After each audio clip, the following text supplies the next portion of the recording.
احمد اویس صاحب، میں نے آپ سے ایک اور سوال یہ کرنا ہے کیونکہ آپ قانون دان بھی ہیں کہ آپ کو بھی پتا ہوگا، آپ نے سنا بھی ہوگا کہ کچھ لوگ جو ہیں وہ یہ ڈسکشن کر رہے ہیں کہ جی شہباز گل صاحب جو ہیں ان پر پاکستان آرمی ایکٹ کے تحت مقدمہ چلایا جائے، یعنی کہ ملٹری کورٹ میں ان کا ٹرائل کیا جائے، جس طرح کے کچھ سیولینز کا ماضی میں ہوتا رہا ہے۔ پچھلے سال بھی ایک ریٹائرڈ میجر جنرل صاحب کا جو برخوردار ہے اس پر بھی ایک ملٹری کورٹ میں مقدمہ چلا تھا اور اس وقت پی ٹی آئی کی حکومت تھی۔ تو کیا آپ سمجھتے ہیں کہ یہ جو پاکستان آرمی ایکٹ ہے اس کے تحت شہباز گل صاحب پہ کیس چل سکتا ہے؟ دیکھیے، بات یہ ہے کہ پہلی بات تو یہ ہے کہ شہباز گل نے جو باتیں کی ہیں جی، اس میں جو ایکسیڈ کر گئے ہیں ایک لمٹ سے، جو کچھ باتیں اپنی کسی روانی میں کر گئے ہیں، کسی بھی شکل میں کر گئے ہیں، یہ نہ تو پی ٹی آئی کی پالیسیز میں کوئی شک نہیں ہے۔ کبھی پی ٹی آئی دیکھیں ایک ایسی جماعت ہے، پاکستان میں پاپولر ہے، پاکستان کے اندر اس نے نیشنلزم کو اور پاکستانی فوج کے حوالے سے جتنی باتیں کی ہیں تھرو آؤٹ، یہ لیڈرشپ جو ہے، یہی میں آپ کے سامنے بات کرنا چاہ رہا ہوں کہ اگر آپ اس پیرائی میں دیکھتے ہیں کہ اگر وہ فوج جو ہے وہ ملٹری ایکٹ کے تحت پروسیڈ کرنا چاہتی ہے تو پھر کرے، لیکن پھر وہ پروسیڈ کرے گی تو پھر وہ جہاں پہ یہ مریم نواز کہہ رہی ہیں کہ یہ جو دہشت گردی ہے اس کے پیچھے وردی ہے، پھر اس کی بھی یہ بھی وہاں پہ کتنی بڑی بات آتی ہے۔ مولانا فضل الرحمان کہتے ہیں کہ جناب یہ حاضر فوجی اور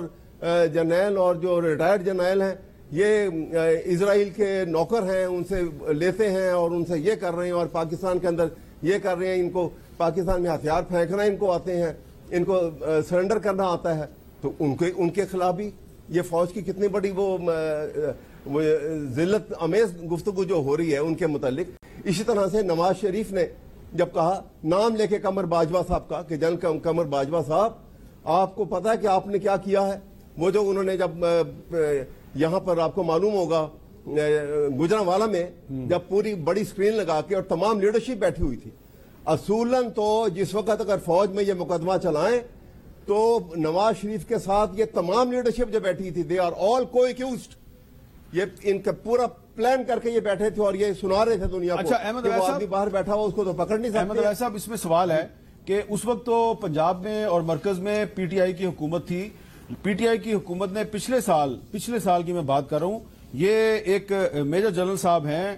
ان کا نام پتہ نہیں مجھے بتانا چاہیے یا نہیں بتانا چاہیے، لیکن کیونکہ اب یہ ریکارڈ کا حصہ ہے، میجر جنرل ریٹائرڈ ظفر مہدی عسکری، ان کا بیٹا تھا حسن عسکری، اس نے صرف ایک خط لکھا تھا آرمی چیف کے بارے میں، کچھ فوجی افسران کو وہ خط بھیجا تھا، تو اسلام آباد کے ایک مجسٹریٹ نے ان پہ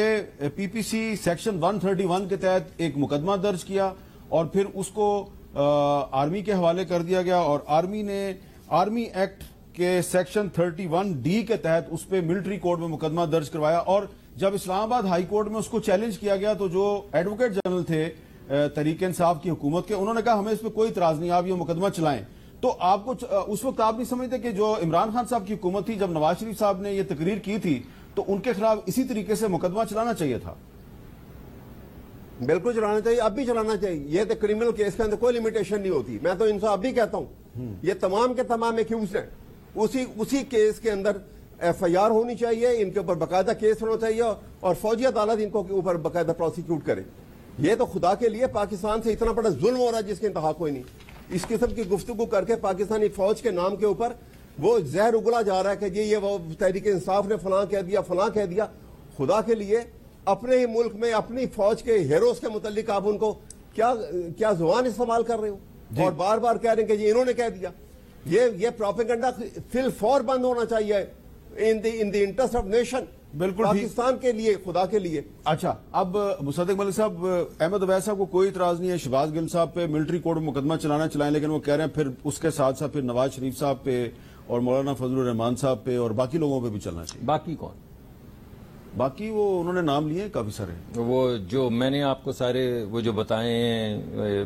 کہ بنگلہ دیش پہ کیا کہا، یونائٹڈ نیشن میں کیا کہا، بھارت کی سرزمین پہ کیا کہا، ایسے ایک نہیں، ایسے کئی 100 پڑے ہوئے ہیں کلپ جس میں وہ تعریف کر رہے ہیں، ان پہ بھی چلانا چاہیے نا، سب پہ چلانا چاہیے۔ تو پھر یہ بتائیں کہ یہ جو صاف چلی، شفاف چلی تھی، یہ جو صادق اور امین تھے، یہ جو ملک کے وفادار ہیں اور باقی سب غدار ہیں۔ ابھی احمد اویس صاحب تو آج ذرا غصے میں ہے تو میں کہتا ہوں کوئی بات نہیں، وہ کہہ رہے ہیں ان کو سب کو پکڑ لو تو پکڑ لیں. نہیں ویسے میں آپ کو ایک بات بتا دوں، پہلے بھی بتائی تھی کہ احمد اویس صاحب جب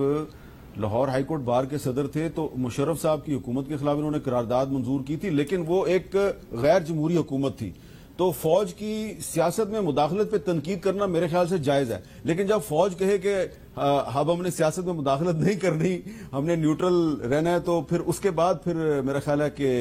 شہباز گل صاحب ہے نا، وہ کہہ رہے ہیں سب کو پکڑ لو، تو پکڑا تو پہلے بھی تھا، پہلے 20 کلو ہیروئن ڈالی تھی، اب کے 40 ڈال لیجئے گا،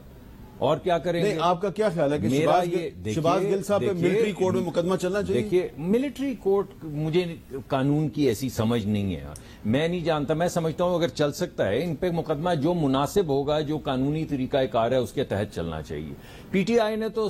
اپنے ایکشن کے ذریعے ثابت کر دیا کہ اگر کوئی اس سے کم بھی بات کرے، خط بھی لکھے، تو اس پہ ملٹری کورٹ میں ٹرائل ہونا چاہیے. انہوں نے تو اپنے اصل ایکشن سے، زبان سے نہیں، میرا تو آپ اوپینین مانگ رہے ہیں نا، انہوں نے تو واقعی اس لڑکے کو جو ایک سویلین لڑکا تھا اس کو ٹرائل کروا کے سزا دلوا دی. ان کا تو یہ ایکشن ہے، ان کا یہ موقف ہے. میرا موقف یہ ہے کہ جو قانون کہتا ہے اس پہ چلے،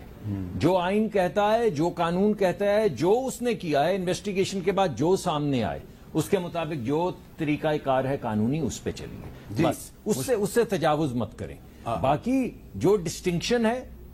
وہ ڈسٹنکشن کرنا ضروری ہے. میوٹنی پہ اکسانا یا کسی ایک شخص کو جو آئینی کسی حد سے تجاوز کرے اس کو کرٹیک کرنا، یہ دو مختلف چیزیں، لیکن ان کا حق ہے، وہ کہتے ہیں نہیں ہے، ہم سمجھتے ہیں سب کو لٹا دینا چاہیے. تو یہ تو ان کی پرانی تحریک ہے، لٹا دیں، دوبارہ سے ڈال دیں موت کی کال کوٹریوں میں 9 مہینے کے لیے. وہ مرزا شہزاد اکبر صاحب کو دوبارہ لے آئیے گا، وہ کون سا بہت دور ہے، لندن بیٹھے ہیں، آ جائیں گے واپس دوبارہ سے.